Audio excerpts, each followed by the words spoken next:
வணக்கம். இன்றைக்கி சில முக்கியமான அரசியல் நிகழ்வுகளை பார்க்கலாம். இன்றைக்கி முதலமைச்சருக்கு திருமண நாள். இந்த திருமண நாளை கூட்டணி கட்சியில் எல்லாமே வாழ்த்து தெரிவித்தாங்க. அது நேரடியாக அவர் முதலமைச்சரை சந்தித்து வாழ்த்து தெரிவித்தாங்க. ஏன்னு கேட்டிங்கன்னா, திமுக கூட்டணிக்குள்ளே பிளவு ஏற்படும், திமுக கூட்டணி உடையும் அப்படின்னு சொல்லிட்டு எடப்பாடி பழனிசாமி ஒவ்வொரு பிரச்சாரத்துலையுமே அவர் பேசுகிறார். ஆனால் உண்மையிலே திமுக கூட்டணி வலுவாக தான் இருக்குது. இன்னும் பார்த்திங்கன்னா, திமுகவோட கூட்டணி வைக்கிறதுக்கு ராமதாஸ் தலைமையில் இருக்கிற பாமகவும் சரி, தேமுதிகவும் சரி பேச்சுவார்த்தை நடத்துகிறாங்க. அப்படி இருக்கிற சூழ்நிலையில் திமுக கூட்டணிக்குள்ளே ஒரு பிளவு அப்படிங்கிற ஒரு விஷயத்தை எடப்பாடி பழனிசாமி தான் ஒரு பில்டப்பை கொடுத்துக்கிட்டே இருக்கிறாரு. ஆனால் அந்த மாதிரி பில்டப்புக்கு வாய்ப்பே இல்லை. அதை இப்படி இந்த மாதிரி சூழ்நிலையில் நிரூபித்து காட்ட வேண்டிய ஒரு சூழ்நிலை திமுக கூட்டணிக்காரங்களுக்கு இருக்குது. இதுக்கும் அமைச்சர் ஏவா வேலு பயங்கரமான மெனக்கட்டு இருக்காரு அப்படிங்கிற மாதிரி சொல்கிறாங்க. ஏன்னா ஏவா வேலு தான் பார்த்தீங்கன்னா கூட்டணி கட்சி தலைவர்கள் ஒவ்வொருத்தவங்களும் ஒவ்வொரு ஏரியாவில் இருந்தாங்க. எல்லாத்துக்கும் ஃபோனை போட்டு கண்டிப்பாக முதலமைச்சரோட திருமண நாளுக்கு நீங்கள் எல்லாருமே சேர்றீங்க, முதலமைச்சரை பார்க்குறீங்க, பார்த்து நம்ம கூட்டணி கட்சிக்குள்ளே எந்த விதமான பிளவும் இல்லை, பிளக்கவும் முடியாது அப்படிங்கிறத உறுதிப்படுத்திடுங்க அப்படின்னு சொல்கிறாங்க. ஏன்னா ஏற்கனவே கூட்டணி கட்சியில் இருக்கிறவங்க எல்லாத்துக்குமே என்னென்னா, எடப்பாடி பழனிசாமி பேச பேச இவங்க பதிலடி கொடுக்க வேண்டியதாக இருக்குது. எங்கள் கூட்டணி கொள்கை கூட்டணிப்பா, நாங்கள் பிரிஞ்சு போகிறதுக்கெலாம் வாய்ப்பு கிடையாது, நீங்கள் பேசிக்கிட்டே இருக்காதீங்க, நீங்கள் என்ன கூப்பிட்டாலும் நாங்கள் வரமாட்டோம் அப்படிங்கிறத சொல்லிக்கிட்டே இருந்தாங்க. அதை உணர்த்துகிற மாதிரி தான் இன்றைக்கி முதலமைச்சரை சந்தித்து எல்லாமே வாழ்த்து தெரிவித்தாங்க அப்படிங்கிற மாதிரி இருக்குது. இந்த ஃபோட்டோ தான் சமூக வலைத்தளங்களில் பயங்கரமாக வைரல் ஆகிட்டே இருக்குது. என்ன தான் நடக்கும் அப்படிங்கிறத பார்க்கலாம். என்னென்ன பிரச்சனை பஞ்சாயத்து அப்படிங்கிறது. ஏன்னா இப்போ அன்புமணி ராமதாஸ் என்ன சொல்லிக்கிட்டே இருக்கிறாரு, அப்பா மகன் சண்டையை யார் தூண்டி விட்டது அப்படின்னா திமுக தான் எங்களை உடைக்கிறாங்க, உடச்சி விட்டாங்க, அப்பா மகனுக்குள்ளே பிரச்சனையை உருவாக்கிட்டாங்க அப்படின்னு சொல்கிறாரு. அன்புமணி ராமதாஸுக்கு என்ன பிரச்சனை அப்படின்னு பார்த்தீங்கன்னா, அவர் பாஜக அதிமுகவோட கூட்டணி வைக்கணும்னு சொல்கிறார். ராமதாஸுக்கு அது பிடிக்கவே இல்லை. ஜெயிக்கிற கட்சி மேலே நம்ம போய் கூட்டணி வைப்போம், எதுக்காக தேவையில்லாமல் அதிமுக பாஜகவோட கூட்டணி வச்சு நாடாளுமன்ற தேர்தலில் நம்ம ஜெயிக்க வேண்டும், அட்லீஸ்ட் ஒரு 4-5 தொகுதியாவது நம்ம ஜெயிச்சிருக்கலாம், அதையும் விட்டுட்டோம் அப்படிங்கிற மாதிரி அவர் ஒரு ஆதங்கத்தில் பேசினார். இந்த சண்டையை பூதாகரமாக்கி விட்டாங்க திமுக அப்படின்னு சொல்லி அன்புமணி ராமதாஸ் ஒரு இதை திமுக மேலே ஒரு அட்டாக்கை பண்ணுறாரு. ஆனால் ராமதாஸ் என்ன நினைக்கிறாரு அப்படின்னா, திமுகவோட கூட்டணி அப்படிங்கிறத நினைக்கிறாரு. பொதுக்குழு கூட்டும்போது கூட அந்த இதில் பார்த்திங்கன்னா எல்லாருமே அதிமுகவோட கூட்டணி வைங்க அப்படிங்கிற மாதிரி தான் சொன்னாங்க. ஆனால் ராமதாஸை பொறுத்த வரைக்கும் மனசுக்குள்ளே திமுகவோட கூட்டணி வைக்கணும் அப்படின்னு நினச்சார். அது இல்லாமல் பார்த்திங்கன்னா, முதலமைச்சர் சமீபத்தில் அப்போலோ மருத்துவமனையில் ட்ரீட்மெண்ட்டில் இருந்துட்டு அவர் திரும்ப வீட்டுக்கு வந்தபோது பார்த்திங்கன்னா, ராமதாஸ் நேரடியாக சந்திக்கிறதுக்கு தான் அப்பாயின்மெண்ட் கேட்டார். ஆனால் இப்போ அப்பா மகன் மோதல் இருக்குது. ஏற்கனவே திமுக மேலே அன்புமணி ராமதாஸ் ஒரு குற்றச்சாட்டை வச்சுக்கிட்டே இருக்கிறாரு. அப்படிப்பட்ட ஒரு சூழ்நிலையில் நம்ம இப்போது ராமதாஸை சந்தித்தோம் அப்படின்னம்னா திமுக தான்ப்பா பாமகவை உடைக்குது அப்படின்னு சொல்லி உறுதியாக அவங்க சொல்ல ஆரம்பிச்சிடுவாங்க, பேச ஆரம்பிச்சிடுவாங்க அப்படின்னு சொல்லிட்டு ராமதாஸை நேராக வர வேணாம், ஃபோன்லேயே பேசினா போதும், ஃபோன்லேயே நீங்கள் விசாரித்த வரைக்கும் ரொம்ப நல்லது அப்படிங்கிற மாதிரி இந்த மாதிரி சூழ்நிலையில் நேரடியாக சந்திக்கிறது தவறு அப்படிங்கிற மாதிரி ராமதாஸுக்கு முதலமைச்சர் சொல்லிட்டார். ஆனால் ராமதாஸ் ராமதாஸ் அணி கண்டிப்பாக திமுகவோட கூட்டணி வைக்கும் அப்படிங்கிற மாதிரி சொல்கிறாங்க. இதுக்கு யாரோட பேச்சுவார்த்தை, ஜெகத் ரட்சகன் எம்பி இருக்கார்ல, அவர் ராமதாஸோட பேச்சுவார்த்தையை வைக்கிறார். இப்போ திமுகவில் ராமதாஸ் வர்றாரு, பாமக வருது அப்படின்னா விசிகாவுக்கு ஒரு பிரச்சனை, பஞ்சாயத்து வரும். விசிகா திமுக கூட்டணியை விட்டு போகாது. ஆனால் பாமக உள்ளே வந்துச்சுன்னா ரெண்டும் ஒரே இடத்துல இருக்கலாம். ராமதாஸ் அவர் ஏற்றுக்கிறதுக்கு தயாராக தான் இருக்கிறாரு, தொல் திருமாவளவன். ஆனாலும் பார்த்திங்கன்னா ரெண்டுமே ஒரே சமயத்தில் ஒரே இடத்துல இருந்தால் அது நல்லாவாக இருக்கும் அப்படிங்கிற மாதிரி ஒரு எண்ணத்தில் திருமாவளவன் பேச ஆரம்பிக்கிறாரு. ஆனாலும் பார்த்திங்கன்னா திமுக என்ன நினைக்கிது அப்படின்னா, விஜய் இப்போ ஒரு கட்சி ஆரம்பிச்சிருக்கிறாரு. கட்சி ஆரம்பித்து 2026 தேர்தலை சந்திக்க போகிறாரு. அப்படி தேர்தலை சந்திக்கும் போது யாரோட ஓட்டுகள் அதிகமாக செதறும் அப்படின்னு பார்த்தீங்கன்னா, விசிகாவோட ஓட்டு தான் அதிகமாக செதறும் அப்படின்னு சொல்லிட்டு உளவுத்துறை கொடுத்த ரிப்போர்ட்டை வச்சு அவர் விசிகா மூலமாக வேறு பக்கத்து விஜய்க்கு போகிற அந்த ஓட்டுகளை நம்ம சமன் செய்யணும் அப்படின்னம்னா ஒன்று நமக்கு பாமக வேணும், வட மாவட்டங்களில் இருக்கிற பாமக வேணும். அது இல்லாமல் தமிழ்நாடு ஃபுல்லாக பரவலாக இருக்கிற தேமுதிகவோட 2% வாக்குகள் அது வேணும் அப்படின்னு நினைக்கிறாரு. அதனால பார்த்தீங்கன்னா விசிகா தரப்பில் கொஞ்சம் கோபமாயிட்டாங்க. என்னடா இது, நமக்கு இந்த மாதிரி ஒரு சூழ்நிலை இருக்குது அப்படின்னு சொல்கிறாங்க, நம்ம ஓட்டை மட்டும்தான் விஜய் பிரிப்பாரா, ஏன் அதிமுக ஓட்டை விஜய் பிரிக்க மாட்டாரா அப்படிங்கிற ஒரு கேள்வியெல்லாம் இருக்குது. அதை பற்றி அவங்க திமுக பொறுத்த வரைக்கும் கவலைப்படலை. ஏன்னா திமுக கூட்டணிக்குள்ளே இருக்கிற கட்சிகளில் யார் ஓட்டு அதிகமாக பிரியும் அப்படிங்கிறத மட்டும்தான் முதலமைச்சர் பார்க்குறாரு. அதில் விசிகா ஓட்டு மட்டும் பிரியும், அதிக அளவில் சிதையும் அப்படிங்கிறனால இதை சமன் பண்ணுறதுக்கு வட மாவட்டங்களில் பாமக ஓட்டையும் தேமுதிக ஓட்டுகளையும் நம்ம வாங்கலாம் அப்படின்னு சொல்கிறாங்க. இதில் விசிகாவுக்கு ஒரு வருத்தம் இருக்குது, தொல் திருமாவளவனுக்கு ஒரு வருத்தம் இருக்குது. சமீபத்தில் பேசும்போது கூட அவர் என்ன சொன்னார், திமுக கொடுக்குற 100 ஓட்டுகளில் 25 ஓட்டுகள் விசிகா ஓட்டு தான் அப்படின்னு அழுத்தம் திருத்தமாக பேசினார். அதுக்கு காரணம் பாமக அவங்க கொண்டு வரணும், விசிகா ஓட்டை தாவேகா பிரிக்குது அப்படிங்கிற ஒரு எண்ணம் திமுக தலைமைக்கு இருக்குது அப்படிங்கிறத உணர்ந்துட்டு தான் சொல்கிறார். அதே போல் பார்த்தீங்கன்னா நீங்கள் வட மாவட்டங்களில் பாமக வன்னியர் பகுதியில் வந்து ரொம்ப ஒற்றுமையாக அவங்க வந்து வன்னியர்களுக்கு மட்டும்தான் ஓட்டு போட போகிறாங்களா? அப்படிலாம் கிடையாது. இப்போ பார்த்தீங்கன்னா நிறைய பேனர்கள், ஃப்ளக்ஸுகள் எல்லாமே பார்த்தீங்கன்னா தாவேகாவுக்கு ஆதரவாக வன்னியர் பகுதியில் அதிக அளவில் விஜய்க்கு ஆதரிக்க ஆரம்பிச்சிட்டாங்க. பாமக ஓட்டே பிரியுமே, பாமக ஓட்டே செதையுமே அப்படிங்கிற மாதிரி திருமாவளவன் தரப்பில் வந்து சொல்கிறாங்க. அதை பற்றி அவங்க கவலையே படலை. ஏன்னு கேட்டிங்கன்னா இங்கே போகிற 1% ஓட்டுகள் கூட விசிஆர்லேருந்து 1% ஓட்டுகள் விசிஆ தாவேக்காவுக்கு போகுது அப்படின்னா அதை சமன் செய்கிறதுக்கு என்ன பண்ணலாம்? பாமக, தேமுதிக இவங்களெல்லாம் கூட்டணியில் கொண்டு வரணும் அப்படிங்கிற ஒரு எண்ணத்தில் மட்டும்தான் இருக்கிறாங்க.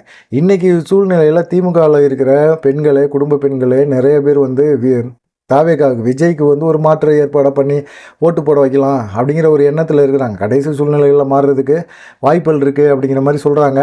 பாமக விசிகா கூட்டணி கலைஞர் பில்ல ஒரு ட்ரிப்பு இருந்தது. ஆனால் அந்த கூட்டணினால் பெருசாக வெற்றி பெற முடியல.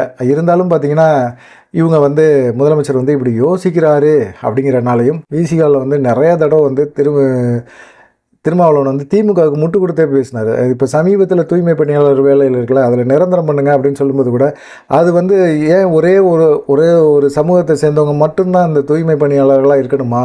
அப்படி அவங்கள நிரந்தரம் பண்ணி அவங்கள அசிங்கப்படுத்தாதீங்க அப்படிங்கிற மாதிரி மாற்றி பேசி விட்டார். இது வந்து அவருக்குமான இதாகிடுச்சு, ரொம்ப ஒரு சூழ்நிலையில் வேறு மாதிரி ஆயிடுச்சு அப்படிங்கிற மாதிரி இருக்குது. இன்னொரு சைடு பார்த்திங்கன்னா சிபிஎம்மில் இருக்கிற மாநில பொதுச்செயலாளர் சண்முகம் அடிக்கடி வந்து திமுகவே அட்டாக் பண்ணி பேசுவார். குறிப்பாக எடப்பாடி பழனிசாமி இவங்களை அட்டாக் பண்ணி பேசுகிறார், சண்முகத்தை அட்டாக் பண்ணி பேசுகிறார்.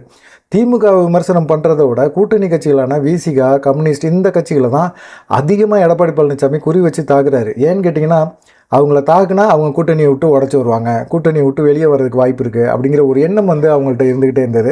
திமுகவோட அடிமை அப்படிங்கிற மாதிரிலாம் பேச ஆரம்பிச்சிட்டார் எடப்பாடி பழனிசாமி. திமுகவோட செயல்பாடுகளை விமர்சனம் பண்ணாமல் அவங்க கூட கூட்டணி கட்சிகளில் இருக்கிறவங்களை விமர்சனம் பண்ணுறதுல எடப்பாடி பழனிசாமிக்கு என்ன நடந்துருப்போது? ஒன்றும் நடக்காது. இவர் திமுக குறி வச்சு தான் பேசணும், ஆனால் பேச மாட்டேங்கிறார்.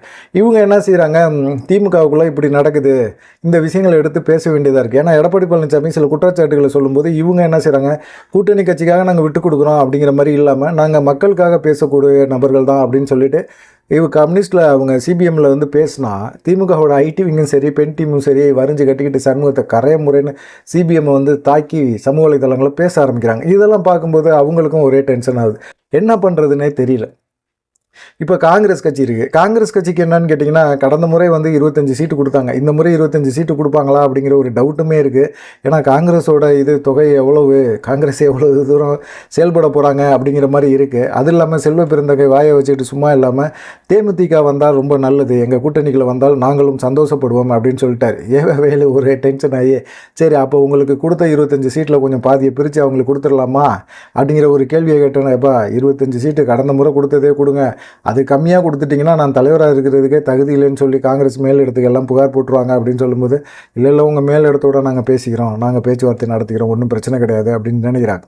இப்போ மதிமுக பொறுத்த வரைக்கும் கடந்த முறை 12 சீட்டு கொடுத்துருந்தாங்க. இந்த முறை 12 சீட்டு கொடுப்பாங்களா அப்படிங்கிற ஒரு டவுட் இருக்குது. ஏன்னா மல்லை சத்யாவையும் சஸ்பெண்ட் பண்ணி வச்சுருக்கிறாங்க.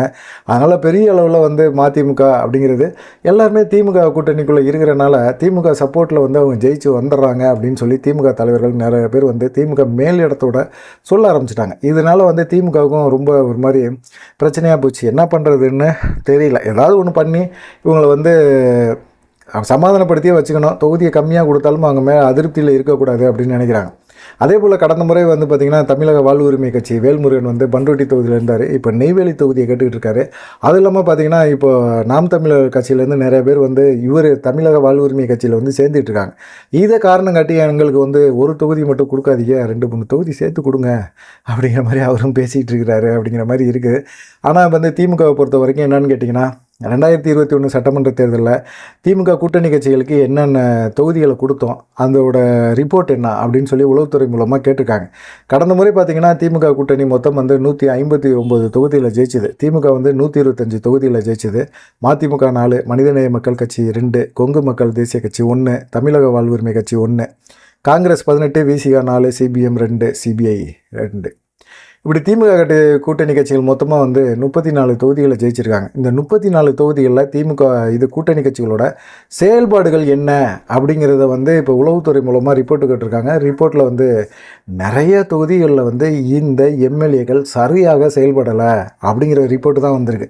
இதை வச்சு இவங்களுக்கு அதே தொகுதியை கொடுத்தோம்னா கண்டிப்பாக அவங்க திரும்பவும் ஜெயிக்கிறதுக்கு வாய்ப்பு இல்லை அப்படிங்கிற மாதிரி தெரியும் போது இவங்களுக்கு சப்போர்ட்டான ஆதரவான தொகுதிகள் என்ன அப்படின்னு சொல்லி பார்த்து மாற்றி கொடுத்துடலாம் அப்படிங்கிற ஒரு எண்ணத்தில் திமுக இருக்குது அப்படின்னு தான் சொல்கிறாங்க. ஏன்னா அந்த அளவுக்கு வந்து இந்த தடவை வந்து வெற்றிங்கிறது திமுகவுக்கு மிகப்பெரிய ஒரு விஷயமா பார்க்கப்படுது அப்படின்னு சொல்லி சொல்கிறாங்க. சரி, 2வது மிக முக்கியமான விஷயம், நாளைக்கு மிக பிரம்மாண்டமான ஒரு மாநாடு விஜய் தலைமையில் நடக்க போகுது மதுரையில். அதுக்கான ஏற்பாடுகள் ரொம்ப ஜரூராக நடந்துகிட்டு இருக்கு. இந்த மாதிரி சூழ்நிலையில் திடீர்னு பார்த்திங்கன்னா அதிக அளவில் தாவேகாவினர் வந்து பேனர் வச்சுருக்கிறாங்க. அனுமதி பெறாமல் பேனர் ஃப்ளக்ஸு எல்லாமே வச்சுருக்கிறாங்க. இதை வந்து 1 மணி நேரத்துக்குள்ளே அகற்றியே ஆகணும் அப்படின்னு சொல்லிட்டு மதுரை காவல் ஆணையருக்கு வந்து உயர் நீதிமன்ற மதுரை கிளை வந்து ஒரு உத்தரவு போட்டிருக்காங்க. இதை பார்க்கும்போது பார்த்திங்கன்னா என்னடா அப்படிங்கிற ஒரு சூழ்நிலை ஆயிடுச்சு. 2026 தேர்தலை அவர் சந்திக்க போகிறாரு. ஏற்கனவே ஒரு மாநாடு போட்டார். அந்த மாநாடும் பிரச்சனை, பஞ்சாயத்துன்னு அதிக அளவில் சந்தித்தாங்க. இப்போ 2வது மாநாடு நடக்குது. இந்த மாநாட்டிலையும் பார்த்திங்கன்னா அவர் வந்து இந்த மாதிரி நீதிமன்றம் ஒரு உத்தரவு கொடுத்துருக்கு.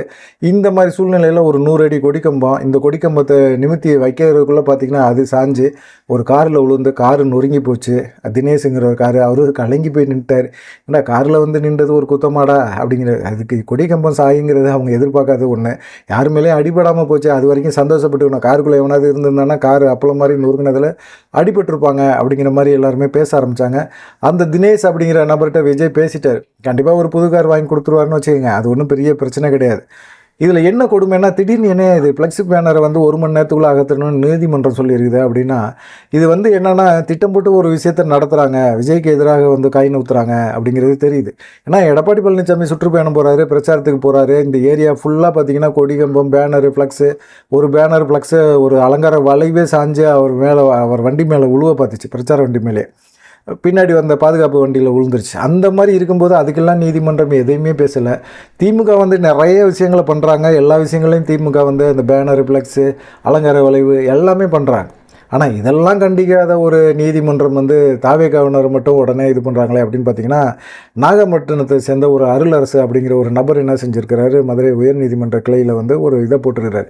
பேனர் ஃப்ளெக்ஸை வச்சுருக்காங்க தாவேகாவினர், அதிக அளவில் மக்களுக்கு நடைபாதைகள்லாம் வச்சுருக்கிறாங்க அப்படின்னு சொல்லி. நீங்கள் வந்து பைபாஸ் ரோட்லலாம் பார்த்தீங்கன்னா நிறைய ஃப்ளெக்ஸ் பேனர் வச்சு மக்களுக்கு தொந்தரவு கொடுக்குறாங்க அப்படிங்கிற மாதிரி ஒரு இதை வந்து அவர் போட்டு விட்டார். இதை வந்து இன்றைக்கி நீதிபதிகள் வந்து எஸ்.எம். சுப்பிரமணியம், அருள்முருகன் இவங்க அமர்வில் வந்து இன்றைக்கி விசாரணை பண்ணாங்க. விசாரணை பண்ணதில் பார்த்திங்கன்னா சட்டவிரோத பேனர்களை வந்து 1 மணி நேரத்தில் நீங்கள் அகற்றுங்க அப்படின்னு நீதிபதி சொன்னாங்க. அப்படிலாம் எந்த பேனரும் வைக்கல அப்படின்னு சொல்லி அரசு தரப்பில் சொன்னாலும், இல்லை நீங்கள் போய் பாருங்கள், அனுமதி பெறாமல் எவ்வளோ சட்டவிரோத பேனர்களை வச்சுருக்கிறாங்க, நீங்கள் மதுரையில் தானே இருக்கிறீங்க, போய் பாருங்கள் அப்படின்னு சொல்லி மதுரை காவல் ஆணையருக்கு வந்து உயர்நீதிமன்றம் வந்து கெடு கொடுத்தாங்க. 1 மணி நேரத்தில் அகற்றுங்க அப்படின்னு சொல்கிறாங்க. இந்த சைடு பார்த்திங்கன்னா கொடிக்கம்பம் கீழே விழுந்தது ஒரு இதில் இருந்தாங்க. ஆனாலும் பார்த்திங்கன்னா தாவேகாவினர் வந்து எதுவுமே பெருசாக எடுத்துக்கல. நீதிமன்றம் சொல்லிடுச்சா, நீதிமன்றத்துக்கு நாங்கள் கட்டுப்பட்டு செயல்படுறோம் அவ்வளோதான் அப்படின்னு சொல்லிவிட்டு அவங்க வந்து அந்த பேனர்லாம் அகற்ற ஆரம்பித்தாங்க. போலீஸ் அனுமதியோட, போலீஸ் பாதுகாப்போடு அவங்க அந்த பேனர்லாம் அகற்றினாங்க அப்படிங்கிற ஒரு விஷயத்தை பார்க்கும்போது, என்னப்பா இது, என்ன அவர் வந்து அரசியலுக்குள்ளே வந்து மெல்ல தான் வந்துகிட்டு இருக்காரு, அதுக்குள்ளே இவ்வளோ பிரச்சனை பண்ணுறீங்களேயா அப்படிங்கிற மாதிரி தோணுது. பார்க்கலாம், விஜய் நாளைக்கு மாநாடு ரொம்ப எதிர்பார்ப்போடு எல்லாத்துக்குமே இருக்குது. என்ன நடக்கும் அப்படிங்கிறத பொறுத்திருந்து பார்ப்போம். நன்றி, வணக்கம்.